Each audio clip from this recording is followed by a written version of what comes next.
Hi, I'm Nancy Taylor. I'm with the Department of Music at the University of Texas at El Paso.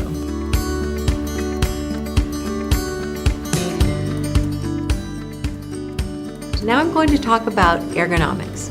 Ergonomics means putting things in a way where so the worker is comfortable and is using the least amount of effort possible.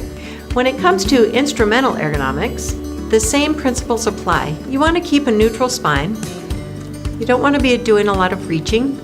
You don't want to hold any awkward position. It's important to always start with good sitting posture or standing posture and then bring the instrument to you.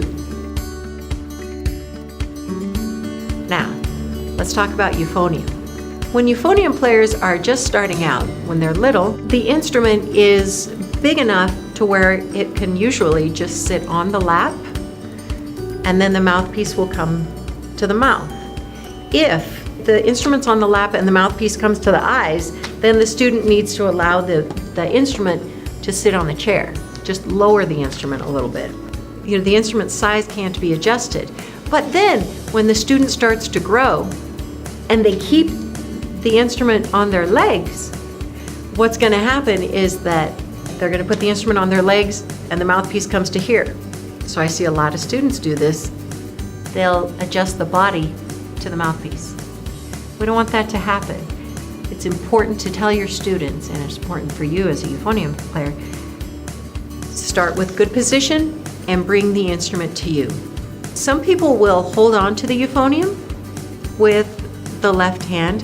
That can create some pain in the elbow. That can create medial epicondylitis because the wrist is cocked too much to be holding the instrument, and with the weight of the instrument, the strain that puts on the tendons that insert at the elbow can create some injury. So rather than holding the instrument like that, I recommend taking a towel or a yoga mat or a sweater or something of this type.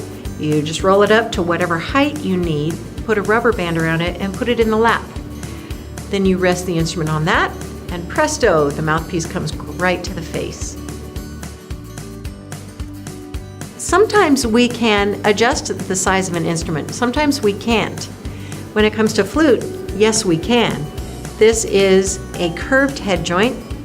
When a small student is holding on to a standard size flute, the elbow is really extended, which puts a lot of strain on the shoulder and on the back.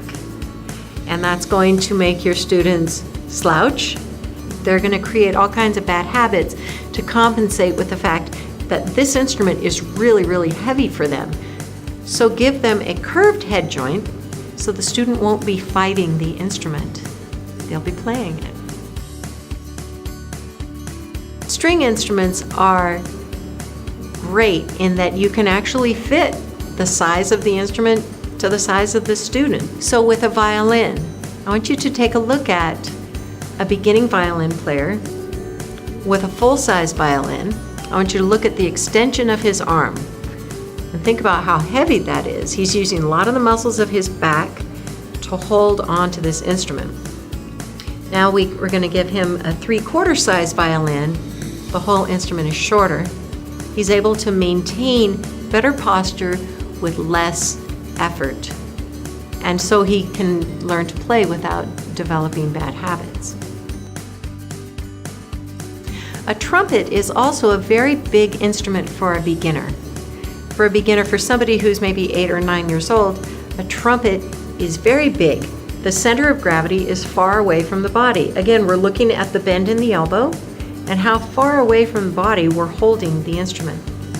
Depending on the size of the student, if the student is really very small, you might want to give them a pocket trumpet.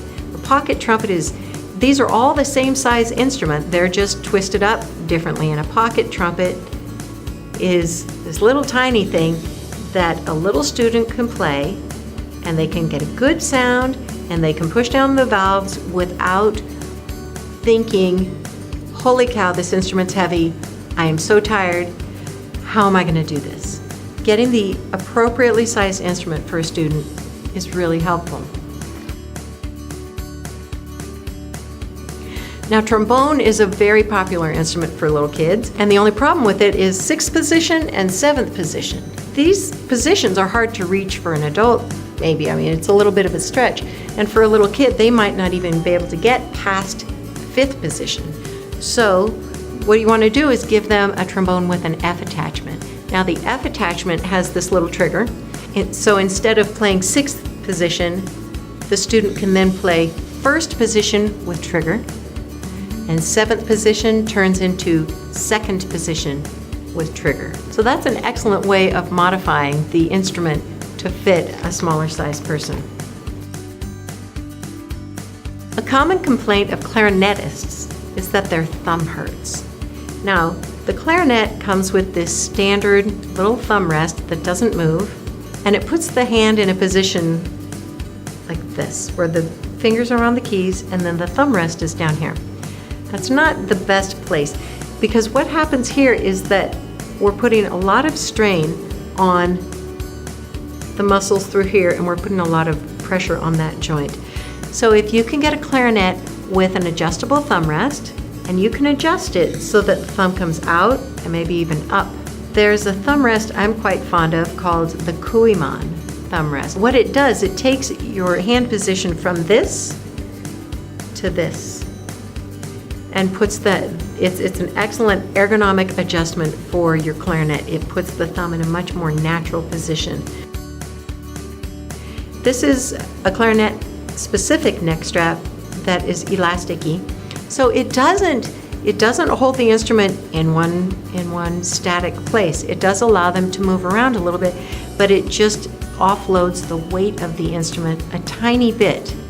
If you are a clarinet player and you have some thumb pain, I recommend going to your local drugstore and getting one of these nifty little braces, or something that looks like this.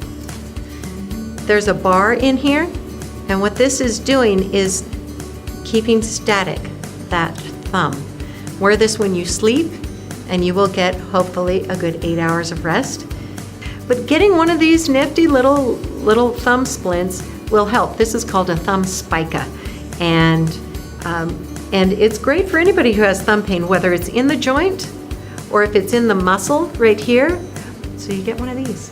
We're going to talk a lot about saxophone neck straps. There have been great developments in different types of neck straps.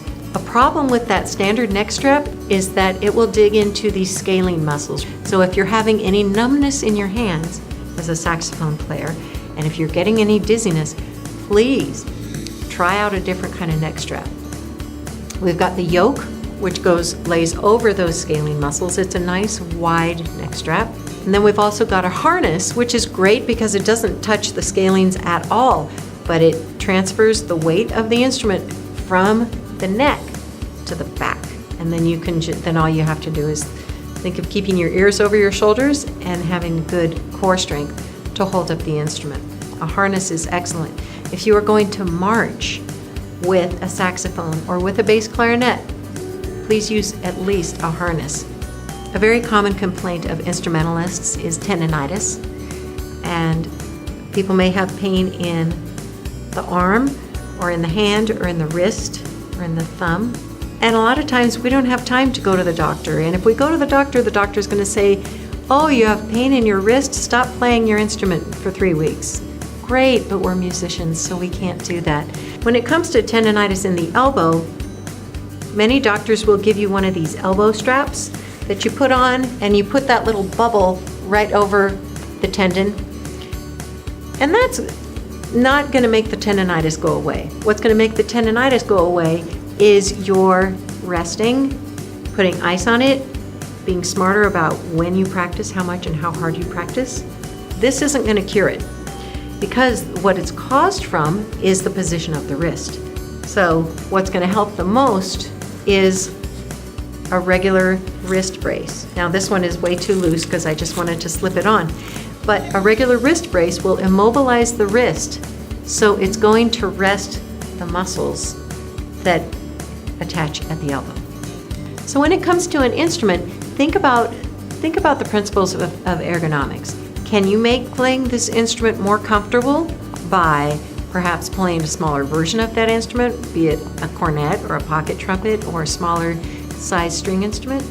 Or can you make it more comfortable by getting a good instrument support device? So figure out a way to make playing your instrument comfortable and easy. And then you will be fulfilling the principles of instrumental ergonomics.